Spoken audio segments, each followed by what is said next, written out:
बिस्मिल्लाहिर्रहमानिर्रहीम। स्टूडेंट्स, आज हम एक्सरसाइज 4.9 का क्वेश्चन नंबर 5 करेंगे। एक्सरसाइज 4.9 और 4.8 बिल्कुल सेम है, एग्जैक्टली सेम है। दोनों में जस्ट आपने क्वेश्चन को सॉल्व करके अननोन वेरिएबल जो आपके पास आ रहे हैं उनकी वैल्यूज़ आपने फाइंड आउट करनी है।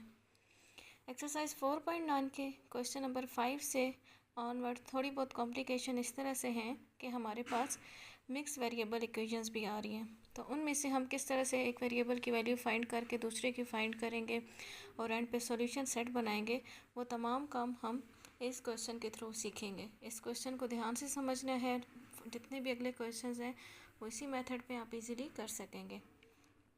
फर्स्ट ऑफ ऑल आपने इन दोनों इक्वेशंस को नेम करना है, ठीक है। फर्स्ट इक्वेशन 1 और सेकंड आगे इक्वेशन 2। पहले हम लेंगे इक्वेशन 1 जिसमें हमारे पास मिक्स वेरिएबल इक्वेशन यूज़ हो रही है। पहले हम वो इक्वेशन लेंगे। अच्छा, इधर हमने सबसे पहले तो फैक्टराइजेशन करनी है।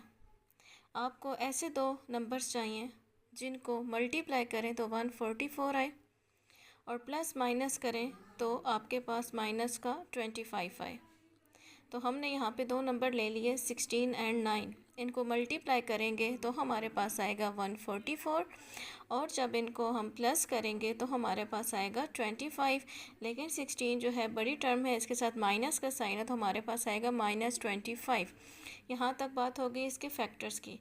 फर्स्ट टू टर्म में से 4x कॉमन लिया, इधर से 4x के इधर आ गया 3x माइनस इधर से x भी चला गया, एक 4 भी चला गया, तो यहाँ पे आपके पास 16 जब 4 पे डिवाइड हो रहा है क्या रह गया 4 और वेरिएबल y। सेम आपने इधर लगाना है माइनस का साइन। अब देखना है इन दोनों में से कौन सी टर्म कॉमन आ सकती है। y दोनों में है, y कॉमन ले लें। और 9 और 12 किस नंबर पे डिवाइड हो सकते हैं 3 पे, तो 3 कॉमन ले लें। इधर आपके पास रह गया x, ठीक है।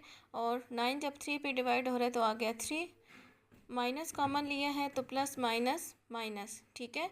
फिर आपके पास एक और इधर जब एक y चला गया तो एक y तो रह गया ना, वो हमने लिख दिया।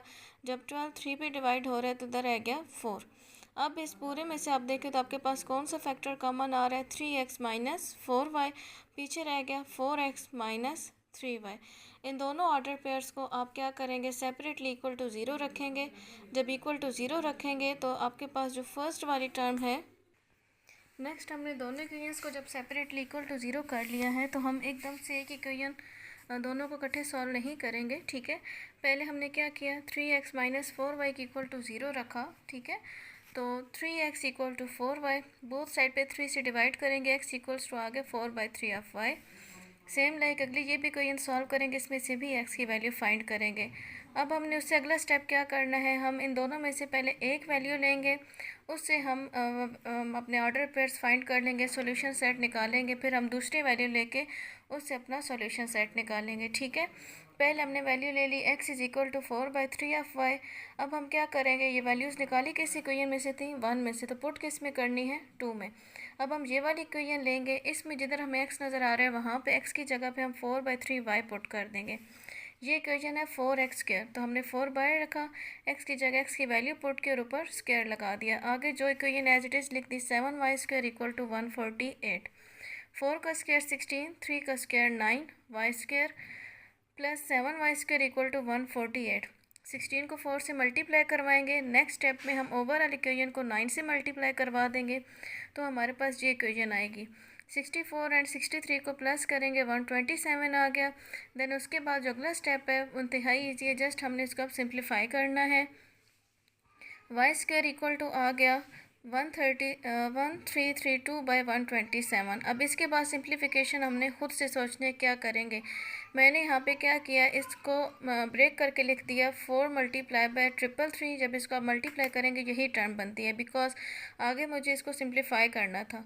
फिर बोथ साइड पे स्क्वायर रूट लेंगे तो 4 जो है वो स्क्वायर रूट से बाहर आके 2 हो जाएगा प्लस माइनस, और बाकी टर्म एज इट इज़ रहेगी क्योंकि ये कंप्लीट स्क्वायर्स नहीं है।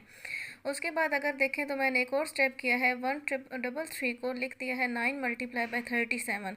जब ये 9 बाहर आ गए तो क्या होगा, स्क्वायर रूट से बाहर आके 3, और नेक्स्ट स्टेप में अगर देखें तो 2 3 आर 6, ठीक है। ये वाली हमारे पास इक्वेशन आ गई, प्लस माइनस 637/127। अब हमने क्या करना है, जो जिस इक्वेशन से हमने स्टार्ट लिया था इसी क्वेश्चन से हमने स्टार्ट लिया था। इसमें हमारे पास अब जो वाई की वैल्यू आ रही है वो पुट करेंगे तो वेरिएबल एक्स की हमारे पास एग्जैक्ट वैल्यू आ जाएगी। हमने क्या किया, x is equal to 4/3 y था तो वाई की जगह ये वैल्यू पुट कर दी। ठीक है, 3 2 ज़ार 6, इसको कैंसिल कर लेते हैं। 3 1 ज़ार 3, 3 2 ज़ार 6, 4 2 ज़ार 8 प्लस माइनस 8 √37/127। तो यहाँ से हमारे पास इसके सॉल्यूशन सेट आ गए हैं। ठीक है, उसके बाद हमने क्या करना है, जो अगली हमारे पास वैल्यू आ रही थी ये वाली value x is equal to 3/4y, अब इसको इक्वेशन 2 में पुट करना है। इसी तरह से करना है। हमारे पास जो इक्वेशन 2 है वो थी 4x² + 7y² इक्वल टू 148। तो उसमें हमारे पास जो वैल्यू है x की वो हम पुट कर देंगे 3/4y²। तो इधर हमारे पास एक सिंप्लीफाइड फॉर्म आ रही है, आप देख रहे होंगे कि 4 × 3 का square 9/16y² + 7y² equal to 148। आगे इक्वेशन एज इट इज़ चल रही है।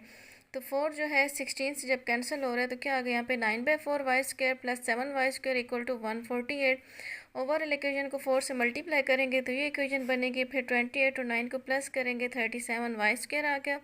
बोथ साइड पे 37 से डिवाइड करेंगे, हमारे पास ये इक्वेशन आ गई। 37 को इस नंबर पे जब हम डिवाइड करते हैं, बेशक आप इसको कैलकुलेटर के थ्रू चेक कर लेना, तो हमारे पास आंसर आएगा 16। जब इसका स्क्वायर रूट लेंगे तो आएगा y इज इक्वल टू +-4। अब इस इक्वेशन में में हम एक दफ़ा y की वैल्यू +4 पुट करेंगे और एक दफ़ा y की वैल्यू -4 पुट करेंगे तो हमारे पास वेरिएबल x की वैल्यूज़ आ जाएंगी। ठीक है, एक बार हमने क्या किया, y की वैल्यू +4 इसमें पुट किए तो आंसर आ रहा है 3, और जब -4 पुट किए तो आंसर आ रहा है -3। तो अब हमारे पास ऑर्डर पेयर बनना शुरू हो जाएंगे। ऑर्डर पेयर आपको पता है, ऑर्डर पेयर इस तरह से होता है, पहले हम वेरिएबल x की वैल्यू लिखते हैं फिर y की। तो पहले हमारे पास ऑर्डर पेयर आ रहा है 3 4, अगला आ रहा है -3 -4, और उससे जो नेक्स्ट हमारे पास फर्स्ट वाले दोनों आ रहे थे हम वो लिख देंगे। ठीक है, तो ये हमारे पास आ रहे हैं सॉल्यूशन सेट।